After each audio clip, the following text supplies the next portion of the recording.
Halo sobat pembelajar, kita lanjutkan ke materi kedua yaitu sejarah desain instruksional atau desain pembelajaran.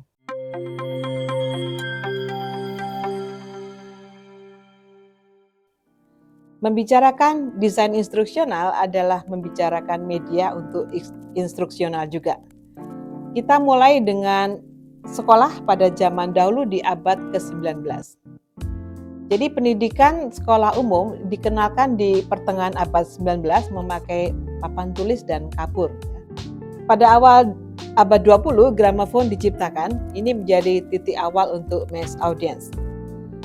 Jadi gramafon tidak hanya untuk hiburan saja, tapi juga dipakai di badan pemerintah, di tempat kerja, dan juga merambah ke dunia pendidikan. Jadi ini seperti menjadi awal teknologi dan media baru dalam belajar. Ini juga menjadi asal mula desain instruksional modern. Para ahli menyebutkan bahwa Perang Dunia II adalah awal mula dari desain instruksional karena pada saat itu terdapat banyak permintaan yang tinggi untuk tenaga kerja terampil, yaitu angkatan kerja baru tentara, veteran, serta para wanita yang ikut dilibatkan dalam peperangan. Maka beberapa ahli psikologi dan pendidikan diminta untuk membuat materi training atau pelatihan secara massal bagi ribuan tentara ataupun calon tentara, serta untuk mengetes kemampuan peserta sepanjang waktu Perang Dunia itu. Jadi dunia pendidikan mengalami perluasan disiplin, misalkan psikologi pendidikan dan lain sebagainya. Pada tahun 1940-an, sistem teori dikenalkan oleh Ludwig van Bertalanffy and Kenneth Boulding.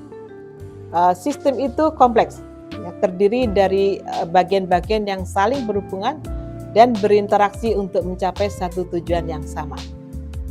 Sistem terbuka dan berinteraksi juga dengan lingkungan.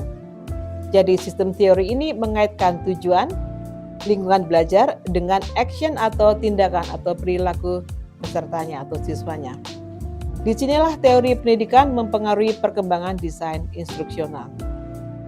Selanjutnya perkembangan pada dekade 1950 hingga 1960-an, banyak hal yang terjadi yang menyebabkan banyak orang mengubah pemikirannya tentang dunia, hubungan manusia dengan manusia lain, dan hal itu juga diterapkan di sekolah, di tempat kerja, dan di institusi lainnya. Pelopornya yaitu B.F. Skinner, pakar kognitif psikologi yang menulis buku The Science of Learning and the Art of Teaching. B.F. Skinner membahas bagaimana kita mengajar, bagaimana kita belajar, bagaimana kita memahami bermacam tipe pembelajar di sekitar kita, bagaimana kita menyesuaikan pemikiran kita dan pengajaran kita untuk memenuhi kebutuhan pembelajarnya. B.F. Skinner mencetuskan program instructional material yang berbasis individu, di mana pengajaran yang self-paced dan bertahap sedikit demi sedikit, siswa bisa belajar cepat atau lambat sesuai dengan kemampuan dia. Program instruction juga banyak meminta siswa untuk menjawab atau menanggapi pertanyaan selama proses pembelajaran. Jadi bukan hanya di akhir pembelajaran saja. Kemudian program tersebut memberikan feedback langsung. Kemudian tipikal lainnya adalah belajar yang berurutan atau sequence, yaitu menyelesaikan satu tahap baru untuk bisa melanjutkan ke tahap berikutnya. Pada tahun 1956, Benjamin S. Bloom mengembangkan Taxonomy of Educational Objective yang mengidentifikasi domain utama pembelajaran. Hingga saat ini output dari Bloom dikenal dengan nama taksonomi Bloom. Mungkin kita perlu melihat ke belakang sedikit tentang teori behavioral objective. Dulu pertama kali dicetuskan oleh Ralph Taylor tahun 1930-an bahwa tujuan adalah perilaku yang dikembangkan selama pembelajaran. Lalu Bloom dan kawan-kawan melanjutkan dengan taksonomi dari tujuan pembelajaran dengan 3 ranah, di mana itu jadi cara holistik untuk melihat cara manusia belajar, tidak hanya dari sisi kognitif saja. Pada awal 1960-an, Robert Major mencetuskan Objective of Program Instruction dengan menggabungkan unsur-unsur yang dikembangkan oleh Taylor dan Bloom. Menurut Major, Komponen dari tujuan belajar atau learning objectives adalah behaviors, conditions, dan criteria. Tahun 1963, Robert Glaser mengenalkan konsep pengukuran berbasis kriteria atau Criterion Reference Measures, di mana dikenalkan pre-test, post-test, serta tes-tes di antara keduanya yang digunakan untuk mengukur perolehan belajar atau learning gain setiap siswa. Siswa diakses atau diukur entry level behavior-nya, lalu dilakukan pengetesan kompetensi di akhir training untuk melihat sejauh mana dia telah belajar.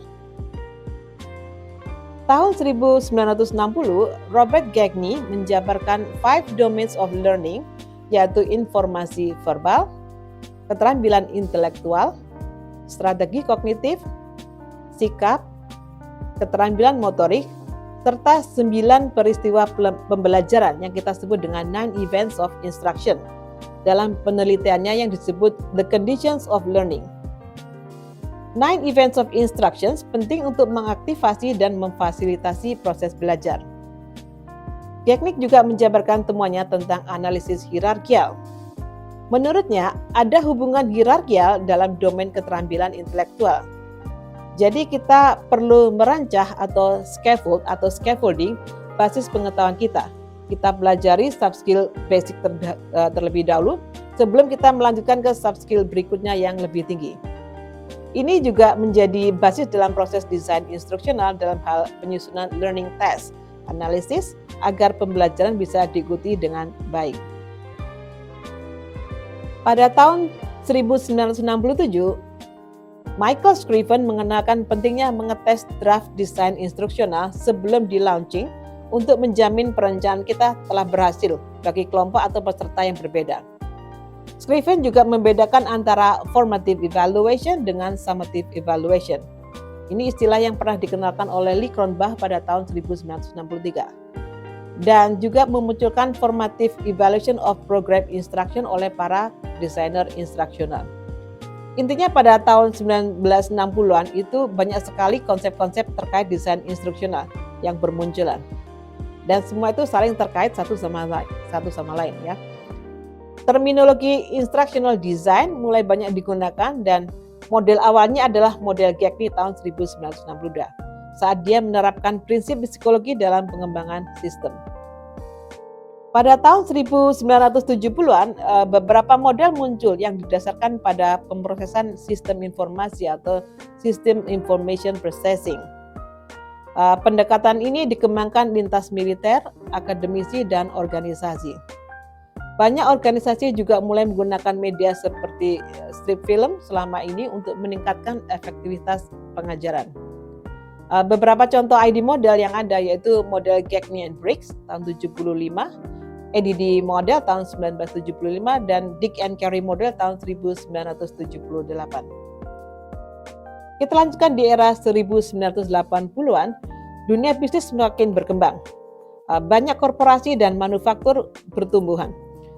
Desain instruksional yang dikembangkan untuk bisnis mengadopsi teori efisiensi bisnis, tetapi juga memasukkan prinsip-prinsip psikologi kognitif atau kognitivisme. David Merrill mengembangkan komponen display theory atau CDT di tahun 1983 yang berkonsentrasi pada metode penyajian bahan ajar. Kemudian ada Plato atau Program Logic of Automatic Teaching Operation adalah salah satu sistem instruksional berbantuan komputer komersial pertama kali yang memungkinkan komputer diintegrasikan dalam pembelajaran atau instruksi. Plato adalah computer-based training untuk publik yang pertama kali diluncurkan. Computer-based instruction oleh Dick dikenalkan pada tahun 1987 menggunakan CD-ROM. Pengaruh teori konstruktivisme dalam bidang desain instruksional menjadi lebih aktif pada tahun 1990-an. Konstruktivisme menyatakan bahwa belajar harus otentik dan menghasilkan pengalaman belajar di dunia nyata yang memungkinkan pembelajar untuk membentuk dan membangun pengetahuan mereka sendiri. Selain itu, peningkatan kinerja atau performance improvement dan dukungan kinerja atau performance support menjadi tren yang berkembang pesat di tahun 90-an. Selanjutnya, pembuatan rapid prototyping juga pertama kali terlihat pada tahun 1990-an. Dalam proses ini, materi pelatihan dibuat prototipe dengan cepat, kemudian direvisi melalui pengujian cepat dan iterasi. CBT atau Computer Based Training yang disampaikan melalui CD-ROM menjadi sarana umum untuk menyampaikan pelatihan yang interaktif. Di tahun 2000-an, dengan peningkatan penggunaan internet, pembelajaran online atau e-learning menjadi jauh lebih umum di sektor pendidikan maupun korporasi. Banyak perusahaan mulai menggunakan pembelajaran online untuk merekrut karyawan baru dan juga mengembangkan pelatihan keterampilan baru bagi pegawai mereka. Media pembelajaran lengkap termasuk video dan simulasi dipakai karena bandwidth internet mulai meningkat. Awalnya pembelajaran online disampaikan melalui Learning Management System atau LMS yang memungkinkan one-stop shop untuk mengelola, menyampaikan dan melacak kursus dan juga melihat penilaian pembelajaran online. Pada era 2010-an dengan masuknya smartphones dan tablet ke dalam perusahaan dan juga rumah, pembelajaran seluler dan sosial mulai menembus industri. Blended learning atau kombinasi pelatihan tatap muka klasikal dan pembelajaran online makin banyak digunakan baik di dunia pendidikan maupun industri untuk memberikan training experience. Dan semenjak 2015 dan seterusnya, mungkin ke depan lagi, bahan pembelajaran jauh lebih personal dan ditargetkan sebagai hasil dari big data dan analitik. Saat ini fokusnya tidak hanya pada hasil pembelajaran, tetapi juga kepada keseluruhan pengalaman pengguna atau pengalaman belajar.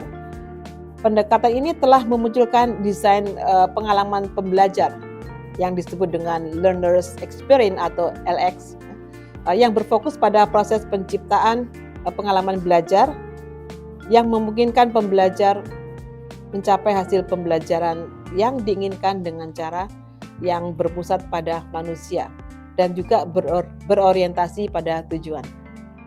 Demikian Sobat Pembelajar, selintas sejarah desain instruksional. Dengan tahu sedikit sejarah tentang ID, setidaknya Anda sudah mulai memikirkan ya apa saja yang menjadi elemen dasar bagi desain instruksional. Pengetahuan dan keterampilan baru apa yang harus kita miliki mengingat perubahan dan juga change ya terus-menerus terjadi. Kalau zaman sekarang mungkin kita perlu sistem manajemen pembelajaran dengan delivery online yang harus memotivasi peserta atau learner. Tetapi masih adakah kebutuhan lainnya yang harus kita pikirkan sebagai seorang pengembang pembelajaran? Mungkin ini akan menarik menjadi bahan diskusi kita nanti ya di kelas sinkronus. Kita simpulkan sementara bahwa untuk PJJ kita bahwa desain pembelajaran yang kita maksud adalah desain pengalaman belajar bagi peserta kita. Tantangannya adalah bisakah kita memberikan pengalaman belajar bagi peserta kita yang sangat beragam tentunya dengan resources yang ada yang kita miliki yang mampu mencapai tujuan pembelajar supaya dapat tercapai. Kita akan diskusikan lebih lanjut di kelas kita. Sampai jumpa.